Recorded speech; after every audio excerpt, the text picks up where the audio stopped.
Leitores, bem-vindos a mais um episódio do canal Leitor 42 e essa semana vamos falar sobre Yu Yu Hakusho.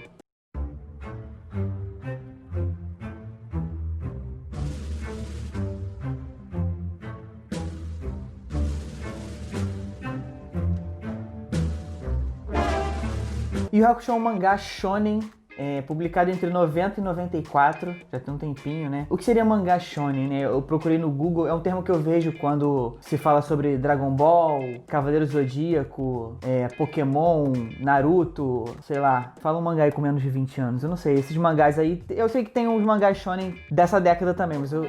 Boku no Hero, né? Você aí que conhece, eu não faço ideia de que mangá é esse. De acordo com o Google, ele seria um mangá de ação para jovens garotos. Basicamente coisa de menino. O que hoje em dia é um conceito ridículo, mas assim, em 90 eu achava que seria aceitável, né? É basicamente um mangá de ação, né? Ação, aventura, né? Um mangá juvenil com bastante ação. Na real, eu comprei essa coleção inteira aqui, acabei não separando aqui. Esses aqui são os que eu li pra fazer essa avaliação aqui. A coleção toda só tem 19 volumes, não é muita coisa na real, né?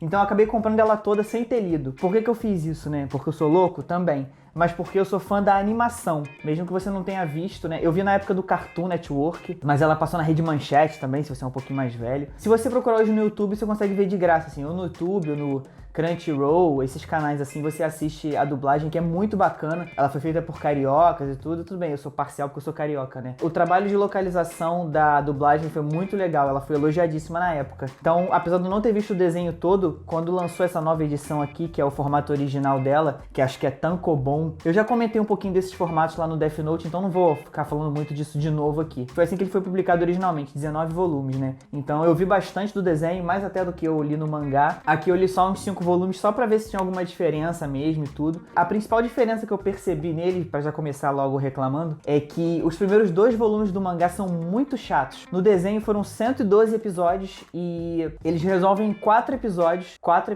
o que eles resolvem em 2 volumes do mangá. 10% do mangá eles levam no primeiro arco, que é assim, é uma enrolação só. O Yusuke, que é esse personagem aqui do meio, né? Ele é um garoto de 14 anos e ele morre no início da história, salvando uma criancinha de um acidente de carro. E como ele era um garoto egoísta e não era uma boa pessoa exatamente, o mundo espiritual não achava que ele fosse fazer esse ato altruísta, não era esperada a morte dele. Então não tem vaga pra ele nem no céu nem no inferno, e ele recebe a chance de ressuscitar, de voltar pro corpo dele. Essa parte dele ressuscitar é que leva 2 volumes inteiros aqui no mangá, enquanto no desenho ele volta super rápido. Quando ele volta, ele, tendo tido contato com esse mundo espiritual, ele meio que se torna uma pessoa mais sensível a isso, né? E ele se torna detetive espiritual, então ele vai investigar alguns casos, basicamente ir atrás de yokais fugitivos ou criminosos. Algumas traduções dizem que é uma espécie de demônio, é uma criatura mitológica da cultura oriental. Se você vê outros animes ou lê outros mangás, você já deve ter ouvido esse termo, assim, que tem em vários animes, né? Falando da parte positiva, acho que tem 2 pontos principais, assim,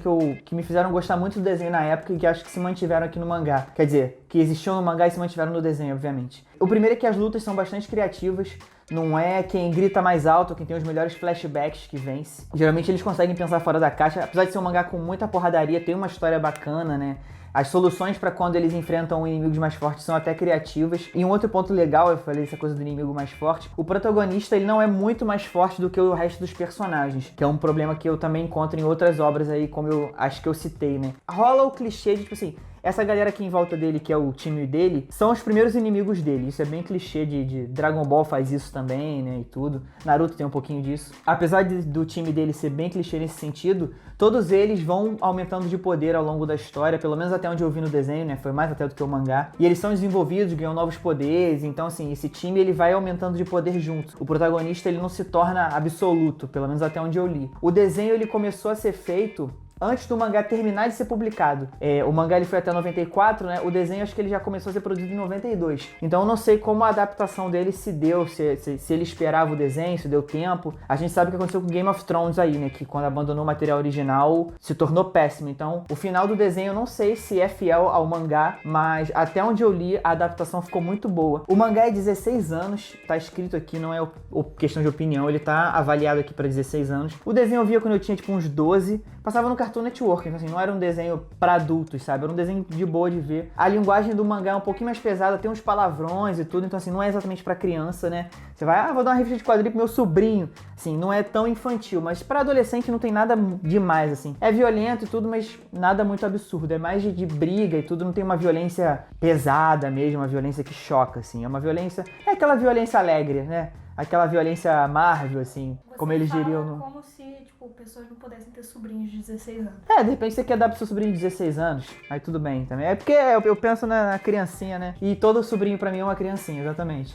Ah, e falando em porrada também, só pra não deixar de alfinetar os outros mangás de novo, os outros animes, na verdade, né? Porque eu não li vários desses... Eu não li o mangá de vários desses animes que eu citei. Se você for ver o desenho, que eu recomendo muito mesmo, assim, dá pra você consumir as duas obras. Eu leria o mangá primeiro, depois veria o desenho, né, que é a adaptação. Mas caso você vá ver o desenho, veja dublado, a dublagem é muito boa mesmo. Também não tem aquelas lutas de 5, 6 episódios. Ele não enrola muito. De novo, até onde eu vi, que foi tipo mais da metade. Eu vi bastante no desenho. Nada de 5 minutos levarem 6 episódios pra passar. Dragon Ball. Então tá super recomendado, tô encerrando aqui o mês dos quadrinhos. Semana que vem a gente vai falar de um assunto um pouquinho mais sério, digamos, que são as distopias. Se você curtiu esse vídeo, não esquece, compartilha com seus amigos. Deixa aquele joinha, ajuda pra caramba o canal também. E se inscreve se você não tiver feito ainda. Se você ativar aquele sininho, recebe as notificações também. Mas a gente tá aqui toda terça às 19 horas. E a gente se vê na próxima terça. Compartilha com seus inimigos também, tá? Que eles viram seus amigos. E arigatou gozaimasu. Quem entender, entendeu.